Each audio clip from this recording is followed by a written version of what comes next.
What's up, guys? This is Rise and welcome to another video. I've got a team I'm excited to show y'all with Walrein, Ampharos, and Gengar. It's been working really well for me.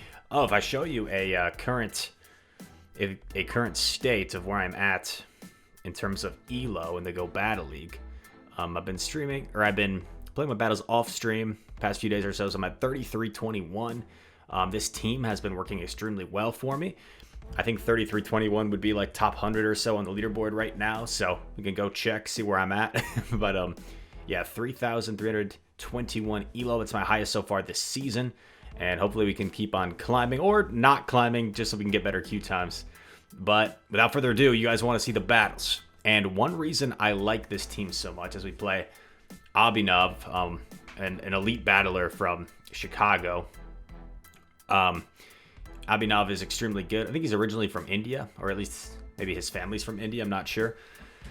But one thing I like so much about this team is you've got a lot of hard-hitting moves. So like if Walrein can get shields in the lead or a shield, we're running Zap Cannon on our Ampharos and we're running Shadow Ball on our Gengar. So our back two Pokemon have very little, they don't really have any coverage moves, right? It's triple electric and triple ghost.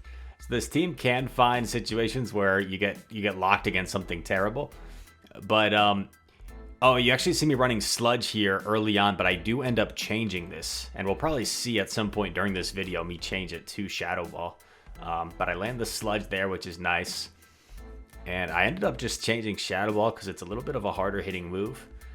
And there were some certain situations where it paid dividends. The reason I'm running Zap Cannon on Ampharos and not Focus Blast is kind of just for fun. And because I had an opponent in Go Battle League throw Zap Cannon at me, I feel like I'm okay at predicting when it's going to be a Zap Cannon. Sometimes it's kind of obvious when like they probably just want to throw a Thunder Punch anyway. Like, for example, against like, I don't know, certain Pokemon like Alolan Muck, for example. It's probably when I was running Alolan Muck. Like, you're not really going to Focus Blast an Alolan Muck with shields up. But they went to 5-volt switches. And I'm like, okay, maybe it's a potential Zap Cannon. And I shield it. And I'm like, okay, they're running Zap Cannon. But it hits so hard, even when it's resisted. It can be really effective. And Walrein, as we know, the tanky Walrus is a beast. And is able to clean up in the back. So I wasn't able to shoutcast that battle too much. But on to the next one. Walrein versus Walrein. You do see the mirror match a lot. A lot of people are running this Pokemon in the lead. Normal versus Shadow. So I'm going to be this opposing Shadow.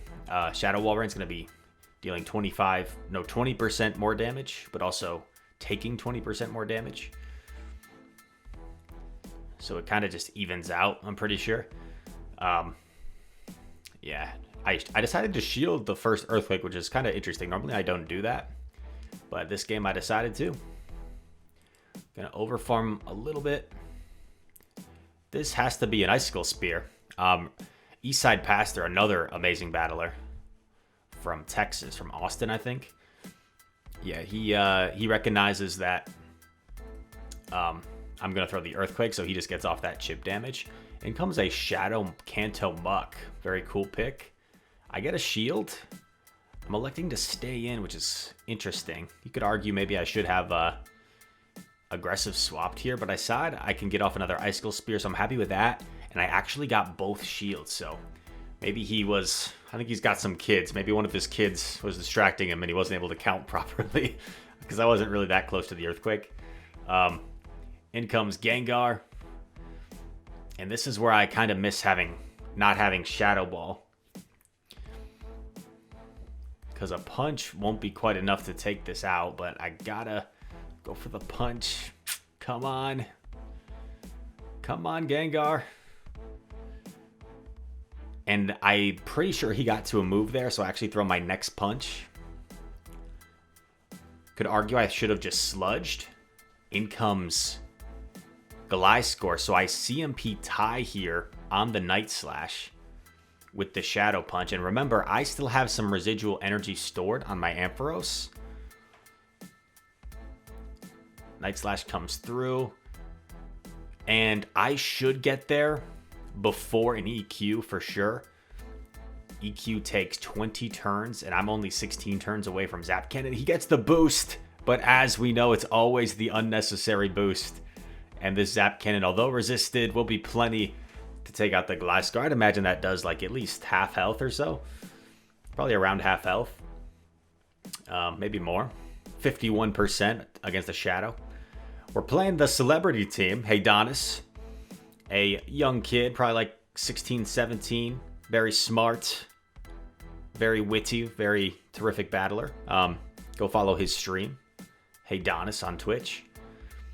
So he swaps into a Gengar. Over farming a lot, which is kind of curious.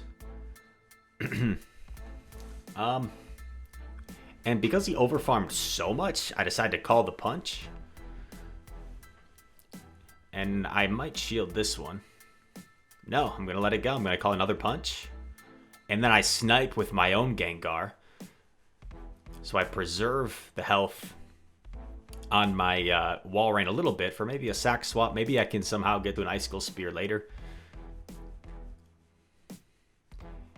I don't think that was enough for a Shadow Ball, so I think I just call the Poison Fang here. Still no shields have been harmed in the making of this. I double up on punch. This way I can probably get to a move against something in the back. Shadow Punch takes out Crobat. In comes a Machamp, and you'll see a huge mistake here. For some reason, I decided to bait, thinking maybe I get to 2. But, oh, an aggressive swap in Amphi. At this point, I can just double shield and Volt Switch down is probably the safest play. Yeah. Oh, I go for the Zap Cannon. I'm being a menace. I'm being a menace to society, like Joe Burrow. And then I'm not going to shield this one because he's been debuffed, and I think I'll probably live it. Yeah. So I should have just Sludge Bombed the Machamp, right? Because the Sludge Bomb would have done a lot of damage. And if I get that shield, I can just zap it. Or if or if he doesn't shield, like what happened, then I can just probably farm down a lot easier. Okay, so you see a misclick here. And this is to show you that after, what, 3 consecutive nice wins, Rise makes just a bonehead swap. I don't know. I have no explanation for you. Dennis in chat, Rise, you're so bad. You swapped your Gengar into a Gallade. I know, Dennis. We all make mistakes. And this was a big one. And he gets 2 denials back to back, which is pretty tough. And I kind of have no choice but to let it go. This Gallade is just running through my team like Quagsire in that one short I have. That reached 100,000 views, by the way. Thank you guys very much. Take out Gallade. In comes Nido, which is smart. Just wants to get off a Poison Fang here, the opponent, to debuff me for whatever's in back.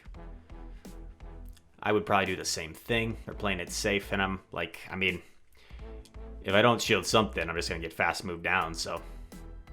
Now I'm shielding Poison Fangs. Feels bad, man. Gonna shield again. Let's at least try and find out what's in back to see if we would have had a chance if we played better. It was Ampharos. So, I think so. I think would have had a chance if I played better for sure. If I just swap my Ampharos into the Gallade, I don't necessarily win that matchup, but I could have just sacked it. I could have farmed down, and I think I would have been in a much better situation. All right, Kanto Muck. As I mentioned in the last video, been seeing them quite a bit. I decided to bait here. And, you know, pro tip, I've noticed from running into all these Kanto Mucks, they never shield this. They never shield this. So if I were you, I would start throwing that EQ right away if you decide to run this team. Swaps in Venu, which is bad, but we'll most likely be able to land the Zap Cannon, which will do quite a bit.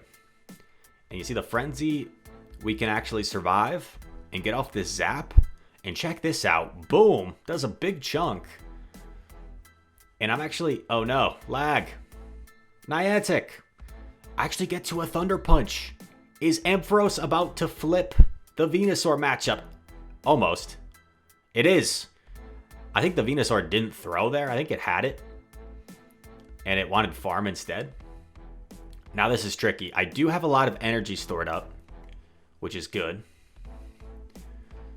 But this Gyarados with 2 shields, these Dragon Breaths are going to be really oppressive. Debating if I want to shield or if I want to just save it for Gengar. I do shield because I didn't think I would live that. I get off the Icicle Spear. I get a shield. And now I'm going to try and commit to a full farm down. Hopefully this is the Dark Pulse. It is. That's huge. 2, 3, 4, 5, 6. Got to throw. And I do have double. Shields are down. Double punch. I know my Walrein is tanky enough that if this Gyarados takes out my Gengar, I should be able to get to an Icicle Spear before the Gyarados can farm down my Walrein. So I just got to get this thing low. And this is putting it low where he has to throw a move. Otherwise, he's going to get fast move down. And he also crunches, which is big because I think Aqua Tail would have KO'd from that distance. You know, Gengar's pretty squish, pretty attack weighted. And we get the dub. Oh, and you also saw, I think that was the first game with Shadow Ball, if I'm not mistaken. Obstagoon. Obstagoon, very difficult lead for this team since it beats both your lead Pokemon and it hard counters your back Pokemon. So you might be in the comments, Janice, in the comments, Rise, Walrein is weak to counter. Why are you staying in against an Obstagoon? Do you not know your typings? This is a classic example. Is Walrein is weak to Goon, you're right. But Gengar's even weaker to Goon. So I've got to stay in here. I've got to chip as much as I can and try and minimize the damage this Goon does to my team. And check this out. My opponent gets greedy with the overfarm, and my Walrein is about to force a shield on this Obstagoon. Look at that. I have taken a shield, and I sneak in a Volt Switch. This Goon might not even get to 2 Night Slashes here. It already had 2 Night Slashes. It already had 2, but that's fine. Ampharos is tanky enough to handle these Night Slashes. And I'm up a shield, and I've got 2 Nuke Pokemon, and back in comes Nido. This is almost certainly a bait, but I do want to respect it. And it's a Stone Edge. Look at that. Spice Lord running Stone Edge. And this is where Shadow Ball really comes in handy. Against Crobat. Obviously, my Focus Blast wouldn't help me. Sludge Bomb wouldn't help me very much either. And I knew this was just a Fang, so I actually let it go. And I decided just to go straight for the Shadow Ball because I thought I could probably get to 2 of them. I thought I could probably get to 2 of them before getting Poison Fang down. They let it go again. And we take out the Nido. There we go. I also thought even if they shielded the Shadow Ball, I could probably bank a punch, go into Ampharos, Zap Cannon, which would put it into punch range. So a terrible lead against Chandelure here. And then a terrible counter swap with the Swampert. He goes straight for Hydro. This is Chumpaletta, by the way, another amazing battler who beats me every single time I play him. I get hard countered. I think it's just the brains I think it's the way our brains are wired. Every team I ever lock in against him gets triple hard counter. That's just the way it is. Our brains are just wired the opposite ways. He's my kryptonite. I can never beat him. But we're going to try. And I'm going to shield this most likely. Yeah, this Shadow Earthquake would do a ton of damage. And I decide, I know I'll get to another one, but I need to save a shield for Gengar. And he actually gives up Switch, which I think is going to be a critical mistake for him here. He gives up Switch. And I'm going to shield this. And I know I can get off 5 Shadow Claws here before he gets to a move. And 5 is enough to take out the Candle. I have a loaded Gengar now. No shields. In comes Amok. This is not good. So, once again, triple hard countered. But I get off a Shadow Ball, does some nice damage. Get off a punch here. And I do have all that energy loaded on my Walrus. And he knows that. He knows he's got to call the punch here because my Walrus has so much energy. And he doesn't. In some way, somehow, we're able to flip a triple hard counter matchup there against Chump.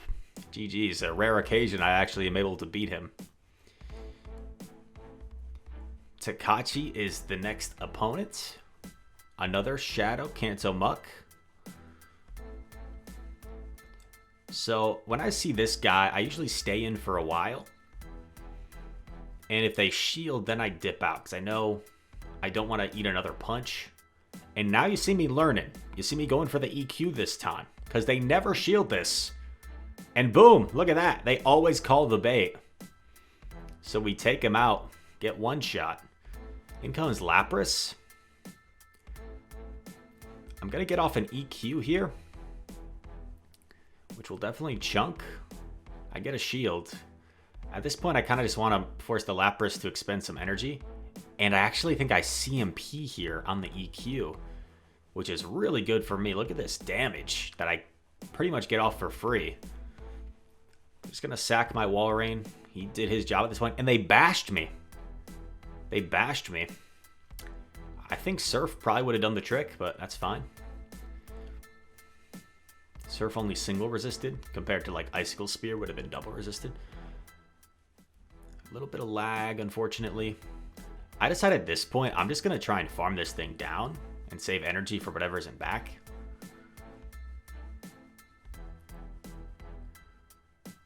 And it's a Swampert. So we're going to zap the Swampert. If we get a shield, that's even better. We get the shield, and now I can go straight Shadow Ball before he gets to 2 Hydros. And this is where Shadow Ball just comes super in handy against Swampert. Because obviously Gengar struggles against Swampert. Ampharos really struggles against Swampert. But having that Shadow Ball coverage allows us to take it out in the end after we had gotten shield advantage. And G to the G. G to the G. Pulsator, the next opponent. Walrein versus Walrein. Which Walrus will prevail this winter? Find out next week on Animal Planet. Who else watched Oh my gosh. Who watched Animal Planet Top 10 Most Extreme growing up? I would look forward to those shows so much. I don't think they do them anymore, which is a shame. But you'd find it would be like the top 10 most extreme, like survivors. And then they go through all these animals that like survive crazy conditions. And number 1 was the water bear, which has a more technical name. That's kind of its nickname. But it lives on like every potential atmosphere of the earth. I decided to switch out here because I wasn't sure if I would get to the EQ. I shield. Unfortunately, I got baited. In comes Amok. And I'm like, okay. Go big or go home. We're going for Big Zappy. Can we zap him? Boom! Get zapped, Muck. Get zapped, bro. That sounds so funny. And now I'm feeling pretty good because if we get rid of the Muck, it's unlikely he'll have a harder answer than Muck to Gengar.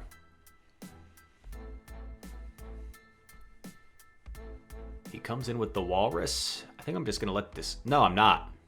Because I snuck in that Volt Switch. Then I come in Gengar, which is kind of a weird play. I know I can at least survive a Spear. In comes Sylveon, and now I'm feeling good.